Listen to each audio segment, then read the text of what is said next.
सबसे पहले तो बहुत बहुत स्वागत है आपका योगेंद्र उपाध्याय जी भारत 24 के इस प्लेटफॉर्म पर। इससे पहले भी हमारे साथ में इवेंट्स पे योगेंद्र उपाध्याय जी जुड़ चुके हैं और एक बार फिर से आपका स्वागत है।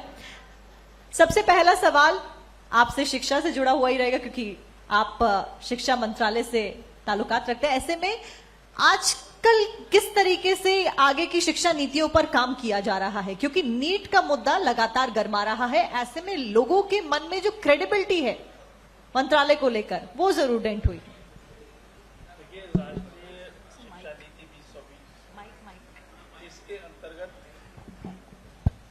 राष्ट्रीय शिक्षा नीति 2020 इसके अंतर्गत सभी योजनाएं, कार्यक्रम, पाठ्यक्रम बन रहे हैं और इसके भी मूल में राष्ट्रीय शिक्षा नीति की चर्चा करेंगे तो बहुत विशद विषय है ये, लेकिन न्यूक्लियस ऑफ द राष्ट्रीय शिक्षा नीति शिक्षा को संस्कार से जोड़ना, शिक्षा को रोजगार से जोड़ना और शिक्षा को तकनीक से जोड़ना, ये विषय है। इन तीन मूल बिंदुओं के परिधि में, सरकमफ्रेंस में सभी पाठ्यक्रम और कार्यक्रम बनते हैं, वो बन रहे हैं।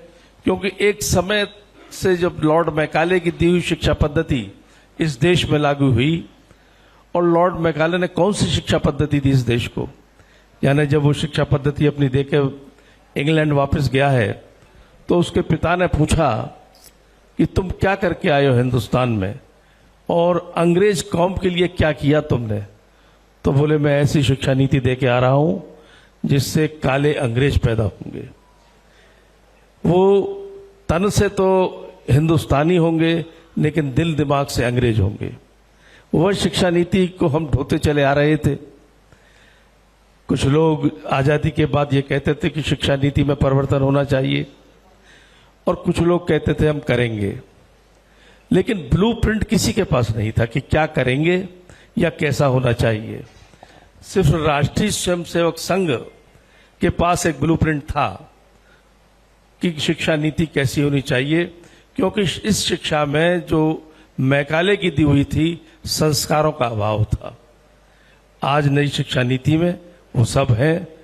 अभी यहां बैठे हुए लोगों से महंत जी वगैरह सब जानते हैं, इनको मैं चुनौती नहीं देता, लेकिन बहुत कम लोग जानते होंगे गार्गी कौन थी, अपाला कौन थी, अरुंधति का क्या योगदान है इस धर्म और इस मानवता के लिए, दधीच क्या थे। ये सब क्यों ऐसा हुआ? क्योंकि शिक्षा को संस्कार से काट दिया गया। हम अपने अतीत को, अपने गौरवशाली संस्कृति को, रीति को, नीति को भूल गए। तो यह शिक्षा नीति है हमारी। शिक्षा में धर्म को जोड़ना भी एक अलग विषय बताया जाता है और कई सारे लोग कहते हैं कि हमें धर्म के बारे में भी शिक्षा में पढ़ाना चाहिए। देखिए, धर्म और संस्कृति में अंतर है। संस्कृति का ज्ञान शिक्षा के माध्यम से मिलना चाहिए, संस्कारों का ज्ञान मिलना चाहिए। और जहां तक धर्म की बात है, धर्म तो हर सेक्टर में होना जरूरी है। धर्म के बिना सभी अधर्म है। अगर धर्म नहीं है हमारे जीवन में तो इसका माने अधर्म है जीवन के अंदर।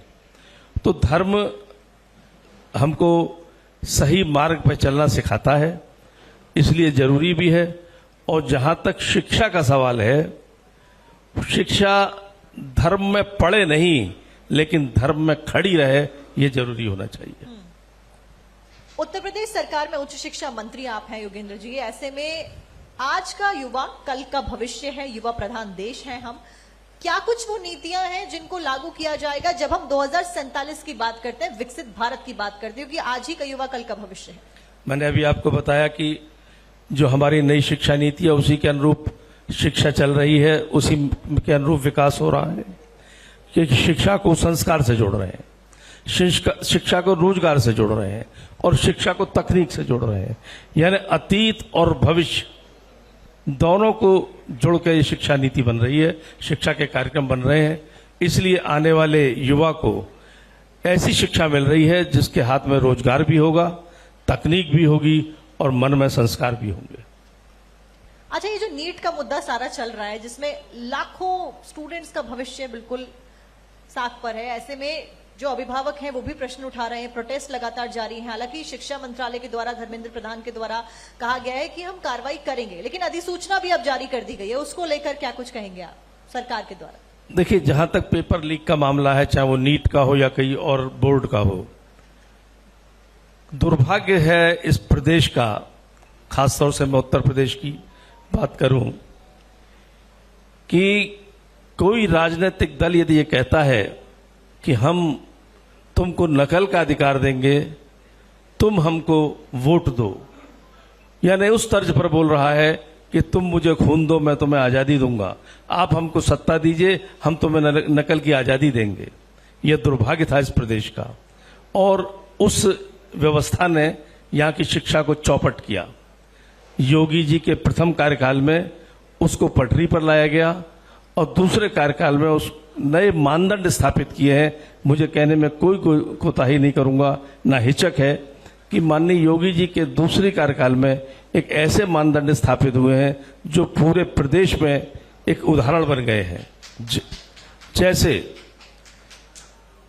उत्तर प्रदेश में योगी जी की सरकार से पहले कोई भी ग्रेडिंग होती है शिक्षा में, विश्वविद्यालयों के लिए, महाविद्यालयों के लिए, कोई भी विश्वविद्यालय नेक रैंकिंग में B+ की श्रेणी में भी शायद रहा हो, ऐसी जानकारी मुझको नहीं है।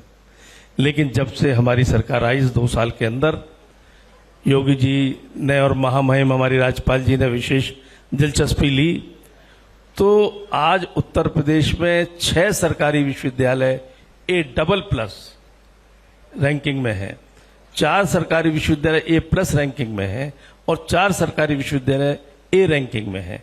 ऐसे निजी विश्वविद्यालयों में A+ रैंकिंग के 4 हैं और A रैंकिंग के 4 हैं। UGC रैंकिंग भी होती है। UGC रैंकिंग में पहली बार उत्तर प्रदेश के 2 विश्वविद्यालय, लखनऊ और कानपुर, ग्रेड 1 को प्राप्त किए हैं, और अब वर्ल्ड रैंकिंग में हम लोग के आगे प्रतिस्पर्धा करें, यह हमारा प्रयास है।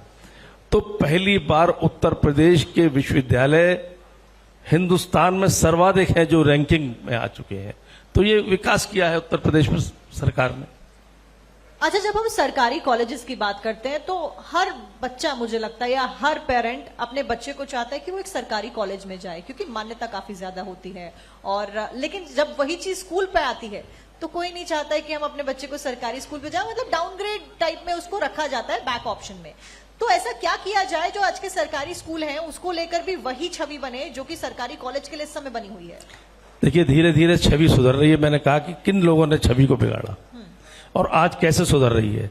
सरकारी विश्वविद्यालय आज भी, सरकारी शब्द जुड़ते ही लगता है कि ये चौपट मामला होगा, चाहे सरकारी अस्पताल हो, यूनिवर्सिटी हो, महाविद्यालय हो, विद्यालय हो, लेकिन आज A++ के 6 सरकारी विश्वविद्यालय हैं, A+ के 4 सरकारी विश्वविद्यालय हैं, A के 4 हैं, निजी से ज्यादा हैं अब सरकारी विश्वविद्यालय।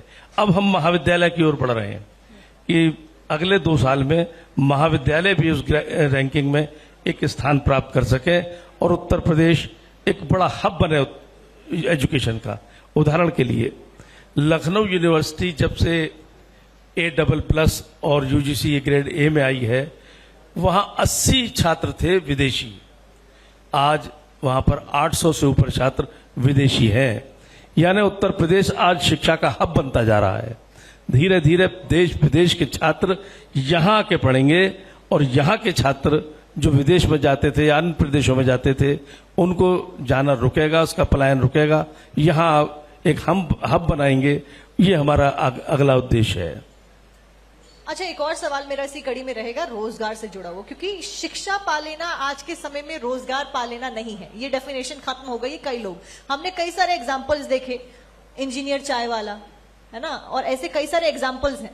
तो ऐसा क्यों हो रहा है? किस दिशा में युवाओं को ट्रेन किया जाए जो ये सब चीजें ना हो? क्योंकि अगर व्यक्ति चाहता है कि हाँ वो चाय की दुकान खोलना चाहता है बीटेक करने के बाद, इंजीनियरिंग करने के बाद, तो वो ठीक है, लेकिन अगर वो नहीं चाहता है, उसके बावजूद मजबूरी में खोलनी पड़ रही है, तो वहां पे क्या लूप रह गया है? देखिए, चाय वाला तो इस देश का प्रधानमंत्री बन सकता है, यह भी एक सत्य है, लेकिन शिक्षा से सरकारी नौकरियां मिलेंगी कोई भी सरकार नहीं दे सकती। शिक्षा के माध्यम से सरकारी नौकरी, शिक्षा के माध्यम से रोजगार दे सकती है और रोजगार दिलाने वाले को पैदा कर सकती है, जो आज चल रहा है। अब मैंने आपको बताया, जैसे हम योगी जी की सरकार में 25 नए निजी विश्वविद्यालय निर्माणाधीन है या एलओ या एलओपी मिल चुकी है। इस प्रदेश का दुर्भाग्य कहेंगे हम कि आजादी के 70 साल बाद भी 18 मंडलों में सिर्फ 12 मंडलों में सरकारी विश्वविद्यालय थे। माननीय योगी जी ने अहद लिया, संकल्प किया कि आने वाले समय में, ये जो उनका कार्यकाल था, इसमें हर मंडल में एक सरकारी विश्वविद्यालय होगा और निजी विश्वविद्यालय को प्रोत्साहन दिया जाएगा। आज 2 साल के अंदर योगी जी की सरकार में 6 सरकारी विश्वविद्यालय जो मंडलों में नहीं बने थे, या तो निर्माणाधीन है या निर्मित हो चुके हैं और पढ़ाई चालू हो गई है। इसी तरीके से निजी विश्वविद्यालय अब जो ये सब बन रहे हैं या इस प्रक्रिया में है, बन रहे हैं, तो रोजगार मिलता है लोगों को। जब चालू हो जाते हैं तो वहाँ टीचर्स चाहिए, वो 4th क्लास कर्मचारी चाहिए, क्लास 3 के कर्मचारी चाहिए। उसके आसपास जब वो हब बनता है तो लोगों को रोजगार मिलता है। तो रोजगार दिलाने वाले और रोजगार देने वाले, ये व्यवस्था। राम जन्मभूमि का मंदिर बना, क्या वहां रोजगार नहीं मिला? इतना बड़ा मंदिर, विशाल मंदिर बना लोगों को, वहां पे इंजीनियर भी बने होंगे, सुपरवाइजर भी होंगे, मजदूर भी होंगे, कितना बड़ा रोजगार। आज राम जन्मभूमि मंदिर के कारण वहां पे 5 लाख दर्शनार्थी प्रतिदिन आ रहे हैं। तो वहां पे अंतिम छोर पर बैठा, चाहे रिक्शे वाला हो, चाहे वो चाय वाला हो, चाहे वो कोई और छोटी सी मोटी काम करने वाला हो, उसको पहले कब शायद 5,000 दर्शनार्थी आते होंगे, आज 5 लाखों को वो दे रहा है, अपना बिजनेस कर रहा है। तो पढ़ा लिखा आदमी भी स्वयं जा सकता है उस बिजनेस में और बेपढ़ा लिखा भी जा सकता है। जिसको जो काम सूट कर रहा है वो कर रहा है। अच्छा, क्योंकि अभी इससे पहले हम नीट पेपर लीक मामले के ऊपर बात कर रहे थे और पेपर लीक के ऊपर सरकार भी सख्त है, और योगी आदित्यनाथ का क्योंकि आप जिक्र कर रहे थे, ऐसे में योगी जी के द्वारा तुरंत एक फैसला लिया गया। वो ये था कि जो सेंटर्स होंगे वो आपके बस स्टेशन और मेट्रो स्टेशन के पास में होंगे, और साथ साथ में जो टीचर्स की घोषणा होगी, जो इन्विजिलेटर्स आते हैं, वो एंड टाइम पे कुछ मिनट पहले होगी। तो क्या ये सब ऐसे अन्य कदम भी उठाए गए? क्या ये सब जो कदम उठाए जा रहे हैं ये पेपर लीक और इन सब घटनाओं को रोकेंगे? देखिए, मैं जब यूनिवर्सिटी, जब मेरे को हाथ में आई सब व्यवस्था आई, उससे पहले भी पेपर लीक हुआ करते थे। पेपर लीक को राजनीतिक संरक्षण था। उनके योजना, संगठित रूप से ये योजना बनती थी कि पेपर लीक करके कैसे व्यवसाय किया जाए। आज जब से योगी जी की सरकार आई है, मेरे समय में एक पेपर लीक हुआ और उसके बाद आज तक पेपर लीक नहीं हुआ, क्योंकि फिर मैंने उस व्यवस्था को देखा, उसको टेक्नोलॉजी से जोड़ा। जब मैंने देखा कि क्या है सिस्टम, कि एक जगह पेपर गत्ते के कार्टून में पहुंचाए जाते हैं और वहां से रोज ताला खोला जाता है, सुबह 4 बजे एक कार में रखा जाता है और नोडल सेंटर जिसे बोलते हैं, उस वहां से जितने भी सेंटर है, 10-12 सेंटर, वहां पहुंचाए जाते हैं। 4 बजे वो कार चलती है, 6:30 बजे तक लगभग 7-8 केंद्रों पर पहुंचाती है। इस व्यवस्था को ठीक किया, टेक्नोलॉजी से जोड़ा कि हर सेंटर पर आधे घंटे दूर, नोडल सेंटर से आधे घंटे दूर पर कोई सेंटर नहीं होगा, वहां से एक कार जाएगी फॉर 1 सेंटर। उस पर जीपीएस सिस्टम लगा होगा, कहीं वो इधर उधर तो नहीं जा रहा। एक बात। दूसरी बात, जहां पर वो नोडल सेंटर है वो डिजिटल लॉकर लगाए गए, वहां पर कोई चाहे जब नहीं खोल सकता उसको। ठीक 4 बजे खोलना है, 5 बजे खोलना है, जो निश्चित समय होगा उस समय डिजिटल लॉकर वीसी के व्यवस्था से कहीं से खोला जाएगा, तब वहां पर पेपर उस पर शिफ्ट किए जाएंगे, जो भी वाहन ले जाएगा। और वहां पर भी एक छात्र, शिक्षक, प्रिंसिपल, ये तीनों की उपस्थिति में पेपर खुलेंगे। तो आज हमारा सौभाग्य है कि उत्तर प्रदेश में पेपर, विश्वविद्यालय स्तर पर पेपर लीक की घटना खत्म हो चुकी है। यही व्यवस्था आगे भी होंगी, और जो कॉम्पिटिटिव एग्जाम हो रहे हैं, जो केंद्रीय स्तर पर होते हैं, उनको भी इस टेक्नोलॉजी से जोड़ा जाएगा, तो ये पेपर लीक की घटनाएं रुकेंगी। अच्छा, इस बीच क्या कुछ कदम उठाए जा सकते हैं ये सुनिश्चित करने के लिए कि जिन्होंने पेपर लीक करवाया उनके ऊपर सख्त एक्शन लिया जाएगा? क्योंकि लाखों बच्चे अपने घर से निकलते हैं पेपर देने के लिए, फिर उसके बाद वो पढ़ाई करते हैं पूरे पूरे साल, कभी कभी रिपीट में पेपर दे रहे होते हैं, और ऐसे में वो बच्चे जो कि एक दिन पहले किसी के कहने पे पेपर लीक हो जाता है, उनको रटवा दिया जाता है, अगले दिन वही सवाल दे दिए जाते हैं। तो ये सुनिश्चित कैसे किया जाएगा कि कार्रवाई बिल्कुल उचित की जाएगी? क्योंकि कई सारे अब तो विपक्ष के नेता तक के नाम और संलिप्तता इसमें आने लगी है, ऐसी चर्चाएं हो रही हैं। देखिए, मैंने कहा कि पिछले दिनों जब सत्ता में ये लोग थे, ये सुनियोजित ढंग से संगठित गिरोह था जो कि ये सब दुर्व्यवस्थाओं से जुड़ा हुआ था। वह आज भी जुड़ने की कोशिश करते हैं, लेकिन योगी जी की सरकार में, मोदी जी की सरकार में दोषी बख्शा नहीं जाएगा, किसी राजनीतिक संरक्षण से छूट नहीं सकता, यह तो निश्चित है। आम जनता भी विश्वास करती है इस बात से, और हम भी जानते हैं कि हमारे नेता बिल्कुल पाक साफ हैं और किसी भी दोषी को बख्शेंगे नहीं। दूसरा ये कि जो जिन लोगों के नाम आ रहे हैं वो भी बख्शे नहीं जाएंगे, चाहे जितने बड़े नाम हो, चाहे सत्ता पक्ष के हो चाहे विपक्ष के हो, लेकिन बख्शे नहीं जाएंगे। और जब बख्शे नहीं जाएंगे तो आगे आने वाले समय लोग हिम्मत नहीं जुटा पाएंगे कि ऐसे अपराध कर सकें। चलिए, इसी के साथ में आपने सुनिश्चित किया कि कार्रवाई की जाएगी, साथ साथ में बताया क्या कुछ मंत्रालय के द्वारा किया जा रहा है और किस तरीके से आगे युवाओं का जो भविष्य है उसको सुरक्षित रखा जाएगा। बहुत बहुत शुक्रिया आपका हमारे साथ में जुड़ने के लिए। और ये थे योगेंद्र उपाध्याय जी, उच्च शिक्षा मंत्री उत्तर प्रदेश सरकार में, जिन्होंने अपना समय दिया। बहुत बहुत शुक्रिया, जोरदार तालियों।